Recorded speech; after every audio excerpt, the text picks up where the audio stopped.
Lagi di satu meja The Forum bersama saya Triagung Kristanto. Tadi Bang Fahri mengatakan rekonsiliasi harus dilanjutkan, persatuan Indonesia harus dipertahankan, tapi bagaimana mengontrol kemungkinan penyimpangan kekuasaan, penyelewengan kekuasaan.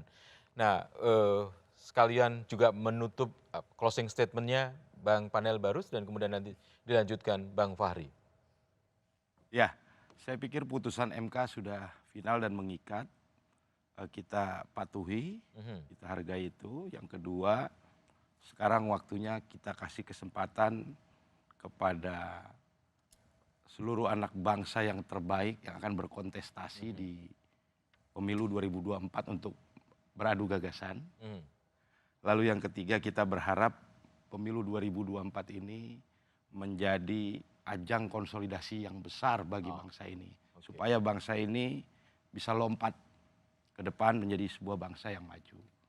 Lalu terkait kritik apapun, saya pikir ini bisa menjadi masukan untuk perbaikan sistem politik kita ke depan, supaya kontrol atas kekuasaan yang dihasilkan melalui pemilu bisa lebih baik. Saya pikir itu. Oke, Bang Fahri, terima kasih Bang Panel. Saya menyaksikan dua pidato anak muda tokoh PDIP dalam setahun ini. Itu dua yang paling mengagumkan menurut saya, pidatonya Mbak Puan dan pidatonya Gibran tadi. Dua-duanya kader PDIP. Anak muda, tapi Gibran mungkin jauh lebih muda. Menurut saya kita harus merayakan bahwa tahun depan Indonesia akan dipimpin oleh kaum muda.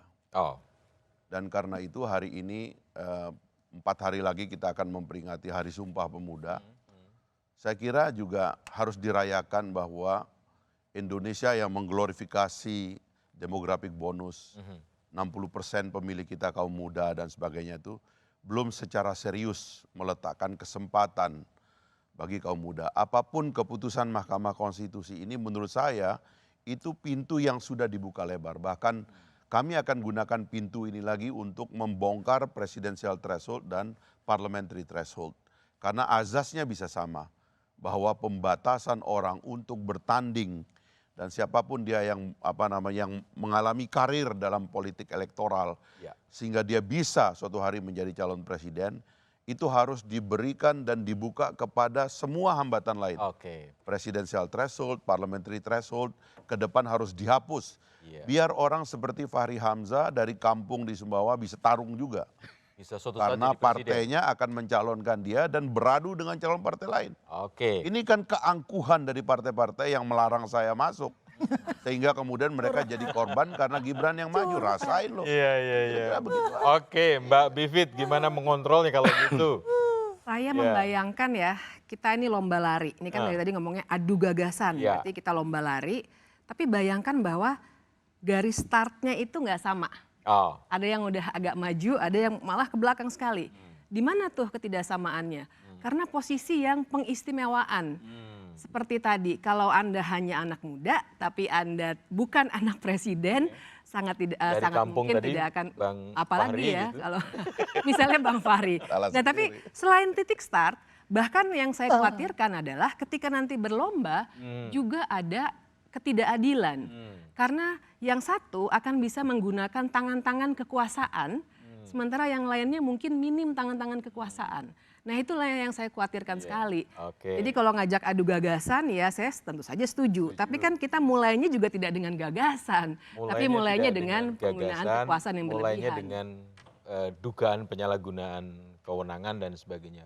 Prof. Lely gimana? Ya, sebenarnya apa yang terjadi pada Gibran hari ini itu sebenarnya adalah cermin dengan apa yang terjadi juga di daerah-daerah pada skala atau level yang lebih kecil.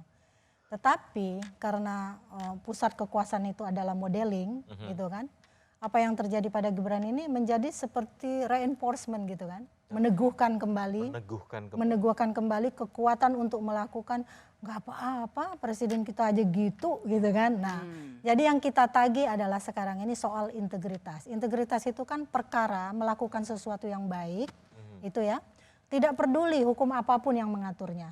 Jadi kita tinggal menunggu dari ketiga pasang calon presiden dan wakil presiden ini, karena ini sudah selesai, gugatannya nggak mungkin dikabulkan juga barangkali ya, sudah bisa terbaca itu. kita menunggu integritas dari ketiganya. Termasuk ketika misalnya Pak Prabowo terpilih bersama Gibran. Integritas menjaga demokrasi, saya dengan menarik nafas panjang. Bagaimana masa depan demokrasi kita kalau begitu?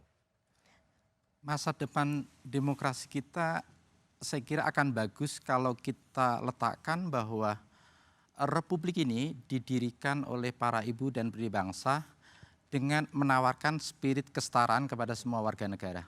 Karena itu saya ingin melihat Indonesia sebagai negara yang mempromosikan spirit kesetaraan itu. Lah spirit kesetaraan itulah yang harus kita junjung tinggi agar setiap warga negara apapun backgroundnya itu memperoleh kesempatan yang sama berdasarkan merit system. Bukan berdasarkan nepotisme yang berakhir pada privilege yang dimiliki oleh anak dari Indonesia. Karena itu efek dari meritokrasi itu adalah inilah faktor kunci kemajuan satu negara. Amerika, para pendiri bangsa Amerika, Thomas Jefferson dan kawan-kawan melihat diri mereka sebagai man of merit. Singapura, Lee Kuan Yew sejak awal, sejak tahun 1970-an meletakkan Amerika itu sebagai negara meritokrasi. Karena itu mereka yang pintar, mereka yang berpendidikan, mereka yang punya kecakapan, mereka yang berbudi luhur, punya karir yang cukup cemerlang di Singapura. Lah, Republik ini harus disandarkan pada prinsip meritokrasi ini. Agar apa? Agar warga negara yang baik, yang punya budi luhur, yang punya etika, yang punya visi tentang gagasan Indonesia ke depan, ikut serta dan diberikan kesetaraan yang sama untuk menata Republik ini ke depan. Iya, politik dan kekuasaan memang membuat seperti candu. Bahkan kita yang tidak memegang kekuasaan pun juga menikmatinya, membicarakannya dengan tak habis-habisnya. Dan saya ingin mengucapkan terima kasih kepada Mas Sukidi, Prof. Lely, Mbak Bivit, Bang Fahri, dan Bang Panel yang sudah hadir pada malam hari ini di satu meja The Forum.